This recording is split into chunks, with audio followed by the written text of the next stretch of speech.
Bismillah, Assalamualaikum warahmatullahi wabarakatuh. Alhamdulillah. Sebelumnya perkenalkan, nama saya Yafri Ahmad Firmansyah dari kelas 11 MIPA 3 absen 36. Nah, di sini saya akan bercerita tentang Rasulullah SAW saat sakaratul maut. Pertama kali Rasulullah SAW merasakan sakit keras di bagian kepalanya. Diriwayatkan dari Aisyah radhiyallahu anha, sepulangnya dari Baqi, Nabi Shallallahu Alaihi Wasallam disambut oleh Aisyah radhiyallahu anha seraya berkata, "Aduh, kepalaku sakit sekali." Lalu Nabi Shallallahu Alaihi Wasallam berkata kepada Aisyah, "Demi Allah, wahai Aisyah, kepalaku sendiri terasa sakit. Sakit di bagian kepala itu semakin bertambah berat, sehingga menimbulkan demam yang sangat serius." Permulaan sakit ini terhadap pada akhir-akhir bulan Safar, tahun ke-11 Hijriah.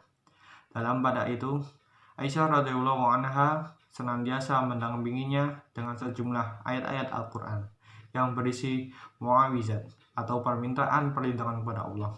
Bukhari dan Muslim meriwayatkan dari Umar bahwa Aisyah radhiyallahu anha mengabarkan, sesungguhnya Rasulullah SAW apabila merasakan sakit, beliau menutup dirinya sendiri dengan muawizat dan mengusap dengan tangannya.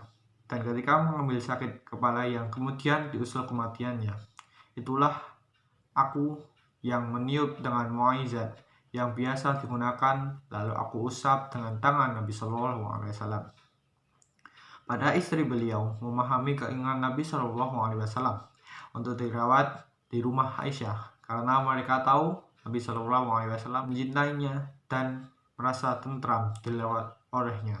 Dengan izin para istri beliau, akhirnya Nabi Shallallahu Alaihi Wasallam dipindahkan ke rumah Aisyah dan rumah Maimunah dengan dipapah oleh Al-Fadlah dan Ali bin Abi Thalib. Di rumah Aisyah radhiyallahu anha, sakit Rasulullah SAW semakin bertambah keras.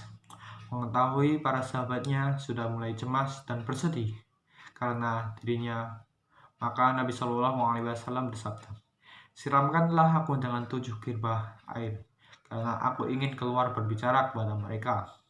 Aisyah radhiyallahu anha berkata, "Kemudian aku dudukkan Nabi SAW di tempat mandi, lalu kami guyur dengan 7 girbah air tersebut, sampai beliau mengisyaratkan dengan tangannya, 'Cukup.'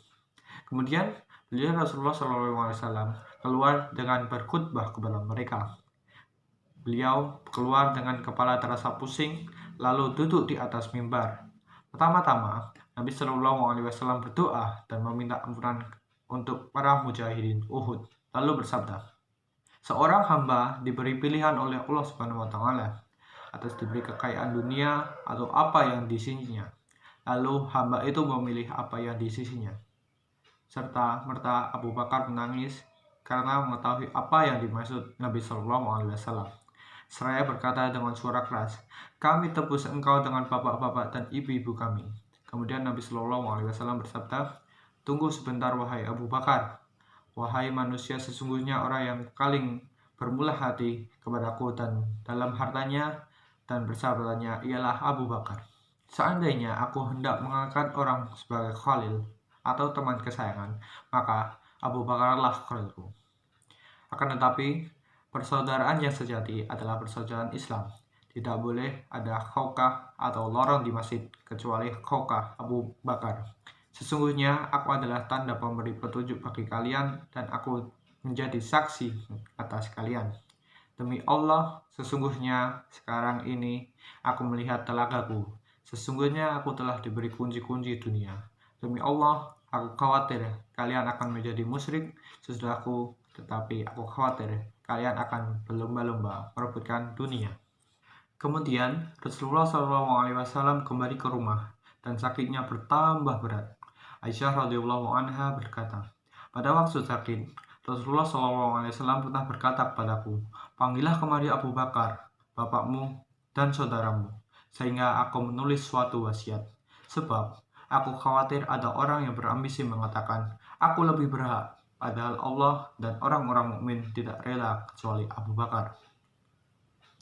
Ibnu Abbas meriwayatkan, katanya, ketika Rasulullah SAW sedang sakit keras, beliau bersabda kepada orang-orang yang ada dalam di rumah, "Kemarilah aku tuliskan suatu wasiat buat kalian, di mana kalian tidak akan sesat sesudahnya. Kemudian sebagian mereka berkata, sesungguhnya Rasulullah SAW dalam keadaan sakit keras, sedangkan di sisi kalian ada Al-Quran. Cukuplah bagi kita kitab Allah. Maka timbullah perselisihan di antara orang-orang yang ada di dalam rumah. Di antara mereka ada yang berkata, "Mendekatlah beliau hendak menulis sesuatu wasiat buat kalian, di mana kalian tidak akan sesat sesudahnya." Di antara mereka ada juga yang mengatakan selain itu. Mendengar perselisihan itu, maka bertambah sengit dan gaduh. Akhirnya Rasulullah SAW bersabda, "Bangkitlah kalian." Ketika Rasulullah SAW sudah tidak kuat lagi keluar untuk mengimami sholat, maka beliau bersabda, "Perintahkanlah Abu Bakar untuk mengimami sholat." Aisyah radhiyallahu anha menyahut, "Wahai Rasulullah, sesungguhnya Abu Bakar seorang yang lembut. Jika dia menggantikanmu, maka suaranya tidak dapat didengar oleh orang." Beliau Nabi SAW bersabda, "Kalian memang seperti perempuan-perempuan Yusuf. Perintahkan Abu Bakar supaya mengimami sholat berjamaah."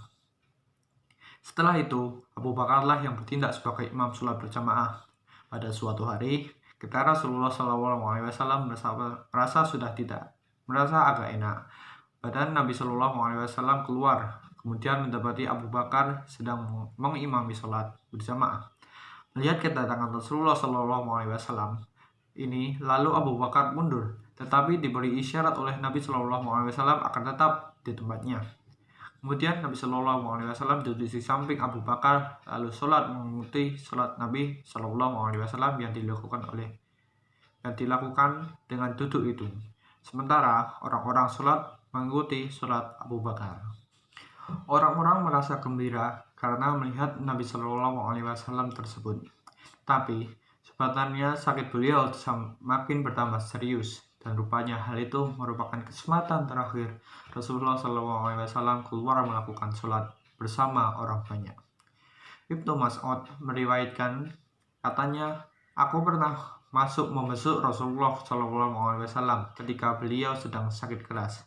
Lalu aku pegang beliau dengan tanganku seraya berkata, 'Wahai Rasulullah, sesungguhnya engkau mengalami demam panas sekali.' Jawab Nabi SAW, 'Ya, demam yang kurasakan sama dengan yang dirasakan oleh 2 orang dari kalian, atau 2 kali lipat.'